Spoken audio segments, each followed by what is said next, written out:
You have nowhere to go. कहाँ जाओगे तुम? You have nowhere to go. Mummy ने कहा था। ये उन दिनों की बात है जब हम दोनों साथ रहते थे। हम मतलब वो और मैं। एक घर के साथ, एक बिस्तर के साथ, एक बाथरूम, एक बेडरूम, एक किचन, एक दरवाजे के साथ।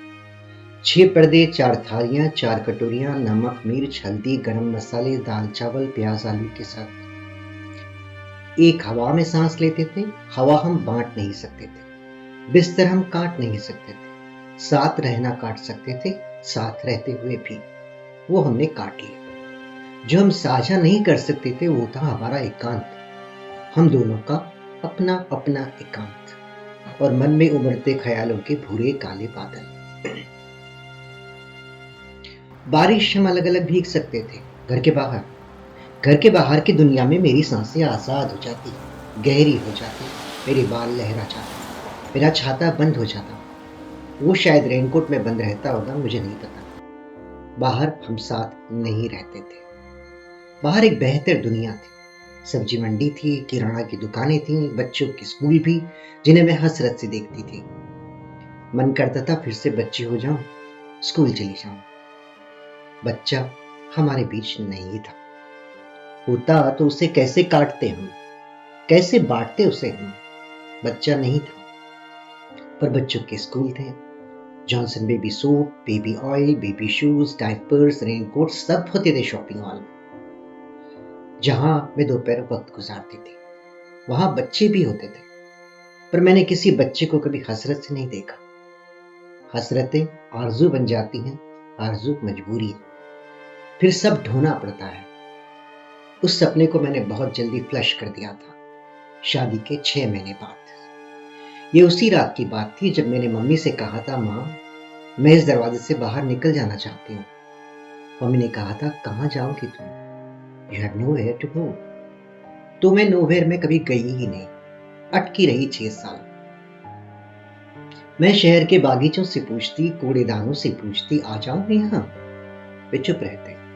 बस सुनाई देती फोन पर माँ की आवाज, कहाँ जाओगी तुम? You have nowhere to go. फिर एक दिन एक किताब पढ़ी। मैं किताबें नहीं पढ़ती थी, मैं दोस्ती नहीं करती थी।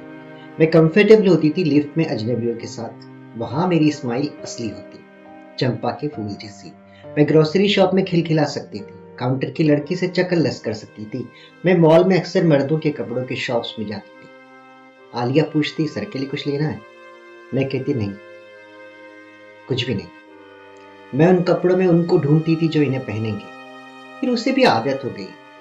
मैं और आलिया घंटों बातें करते रह सकते थे, पर घर में आते ही बातें अलग अलग दराजों में बंद। एक दराज में मम्मी पापा, दूसरी में बचपन, तीसरी में यौवन, एक में आने वाला बुढ़ापा, एक में मैं कटी प्याज की तरह जिसकी बदबू मुझे ही आती थी, एक में शादी की यादें अंडों के छिलकों की तरह। दरवाजे खोलो तो कई। अब 6 साल 16 में बदल गए। हाँ, तो मैं किताब की बात कर रही थी, बच्चों के खिलौने की दुकान के पास क्रॉसवर्ड्स, जहां मैं कभी गई ही नहीं थी। उस दिन कदम रख दिया, एक किताब हाथ आई, किसी नोरा की कहानी थी। पता नहीं क्यों खरीद ली। वहीं बैठकर पढ़ने लगी। पढ़ते पढ़ते कॉफी शॉप, पढ़ते पढ़ते खाना, पढ़ते पढ़ते मॉल से बाहर, पढ़ते पढ़ते घर की लिफ्ट, और आखिरी पन्ने पर घर का दरवाजा सामने था। Nora slams the door.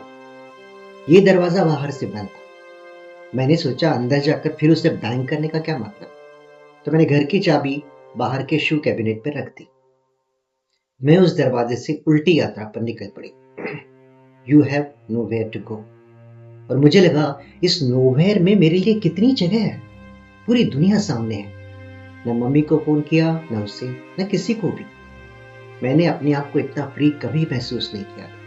आज से, अब से मैं किसी बिस्तर, किसी दरवाजे, किसी किचन के साथ नहीं थी, अपने साथ थी। ये एक नए सफर की शुरुआत।